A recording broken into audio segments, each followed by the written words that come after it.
बिस्मिल्लाहिर्रहमानिर्रहीम जी, अस्सलाम वालेकुम। दिस इज़ राना तजम्मुल और आप देख रहे हैं लर्निंग पॉइंट चैनल। ये हमारा डेटाबेस मैनेजमेंट सिस्टम का 35th लेक्चर है और आज के लेक्चर में हम जनरलाइजेशन एंड स्पेशलाइजेशन जो मोस्ट इम्पोर्टेंट डेफिनेशंस हैं डेटाबेस मैनेजमेंट सिस्टम में, स्पेशली ईआर डायग्राम में, ये डिस्कस करेंगे और इनको डिफ़ाइन करेंगे। और साथ में मैंने एक एग्जांपल डायग्राम भी लिया जिसके ज़रिए मैं आपको जनरलाइजेशन एंड स्पेशलाइजेशन समझाना चाहता हूँ।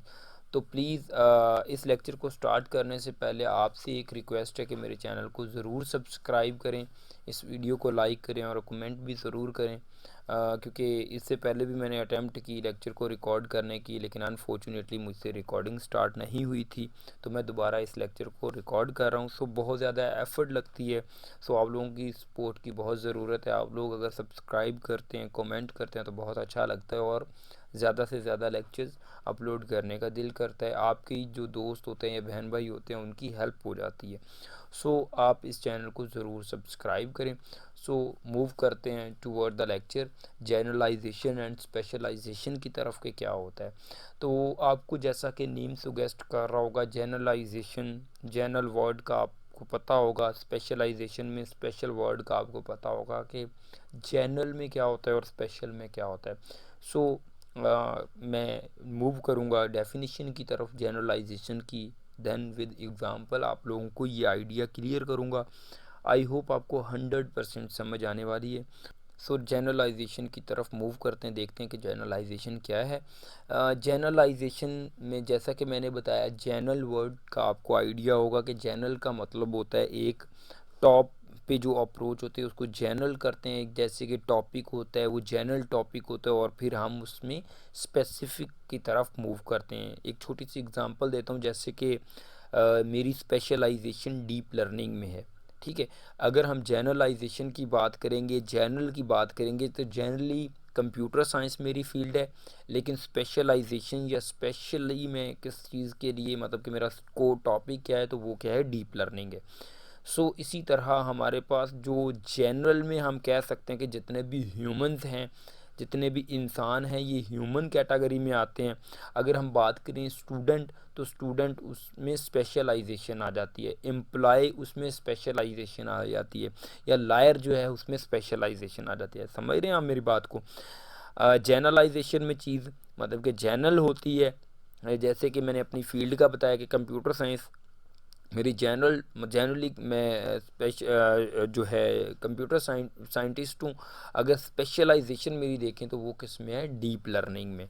सो आपको इस चीज़ को माइंड करना होगा कि जनरलाइजेशन और स्पेशलाइजेशन क्या होता है। सो अगेन मैं डिफ़ाइन करता हूँ, generalization is a process of identifying more general entity type, ठीक है। इसमें हम मोर जनरल एंटिटी टाइप देखते हैं। जैसे कि मैंने बताया कि कंप्यूटर साइंस मेरी जनरल फील्ड है, लेकिन स्पेशलाइजेशन में आप देखेंगे मुझे, तो मैं डीप लर्निंग का एक्सपर्ट हूँ, स्पेशलाइजेशन इन डीप लर्निंग में। For example, human is a more general entity type than the student. Of course human एक मोर जनरल एंटिटी है अगर हम स्टूडेंट की बनिस्बत देखें और लायर की बनिस्बत देखें, ठीक है।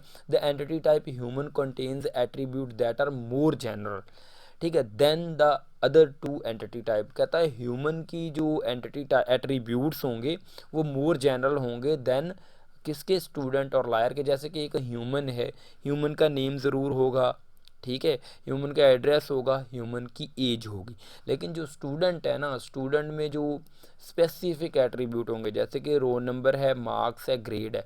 ये हर ह्यूमन का रोल नंबर, मार्क्स और ग्रेड एट्रीब्यूट नहीं होगा, लेकिन हाँ हर स्टूडेंट का नेम, एड्रेस और एज होगा। मतलब कि जनरली जो स्टूडेंट है ये ह्यूमन ही है, लेकिन स्पेशलाइजेशन उसकी किस चीज़ में है, वो स्टूडेंट है। सो आप ट्राई अंडरस्टैंड करने की ट्राई करें। The entity type student contain the attribute which are specific to a student like roll number, marks and grade.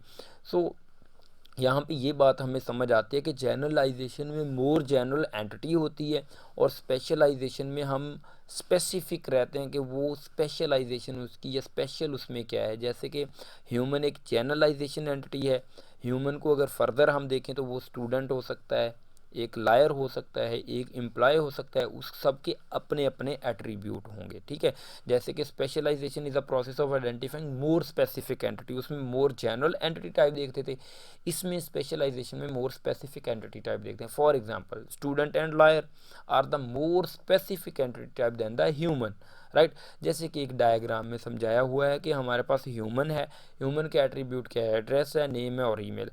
अगर हम ये सुपर क्लास है, इसकी सब क्लासेस देखें, स्टूडेंट और एम्प्लॉय, स्टूडेंट जो है इसका रोल नंबर और क्लास क्या है, इसका रोल नंबर और क्लास इसमें स्पेशल एट्रीब्यूट हैं, ये स्पेशल एक एंटिटी है। इसी तरह स्पेशलाइजेशन एम्प्लॉय है ह्यूमन की, इसी तरह स्टूडेंट भी स्पेशलाइजेशन है। स्टूडेंट और एम्प्लॉय की जनरलाइजेशन क्या है, ये ह्यूमन होते हैं। बेसिकली इसको हम ह्यूमन को क्या कहते हैं, हम सुपर क्लास कहते हैं, और एम्प्लॉय और स्टूडेंट को क्या कहते हैं, सब क्लासेस कहते हैं।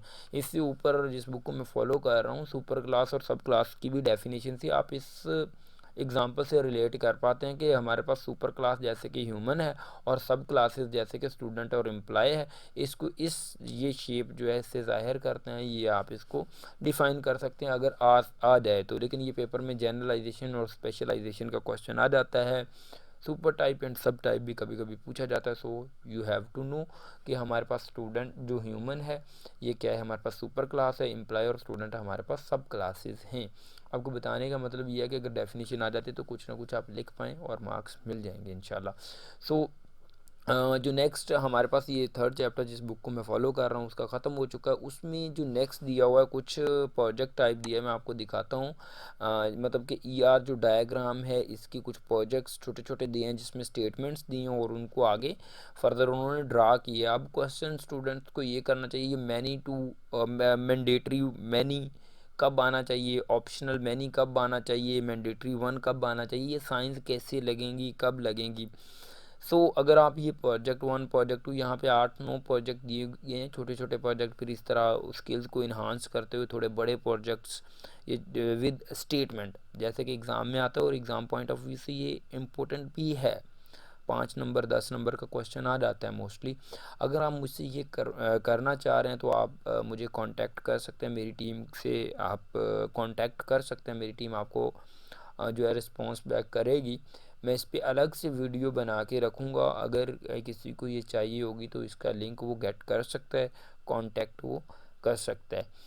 आप व्हाट्सएप कर सकते हैं, व्हाट्सएप कांटेक्ट मेरा आप लोगों के साथ होगा, मतलब कि आपके पास होगा, सॉरी। अगर नहीं है तो मैं आप लोगों के साथ शेयर कर लेता हूँ। यहाँ पे आप देख सकते हैं कि आपके पास कांटेक्ट यहाँ पे हमारी टीम का जो है वो यहाँ पे मिल जाएगा 034780569229। प्लीज़ जस्ट व्हाट्सएप करें, आप कॉल और मतलब कि जो डायरेक्ट आप जो कॉल वगैरह ना करिएगा, आप व्हाट्सएप कर सकते हैं, आपको रिस्पांस दिया जाएगा। Thank you so much for watching this video. अल्लाह हाफिज़। हाँ, मेरे चैनल को सब्सक्राइब ज़रूर करना है क्योंकि बहुत एफ़र्ट लगती है लेक्चर बनाने के लिए। अगर आप सब्सक्राइब करते हैं तो मेरा भी दिल करता है कि मैं ज़्यादा से ज़्यादा वीडियो पोस्ट करूँ। So please don't forget to subscribe my channel. Allah Hafiz. Take care.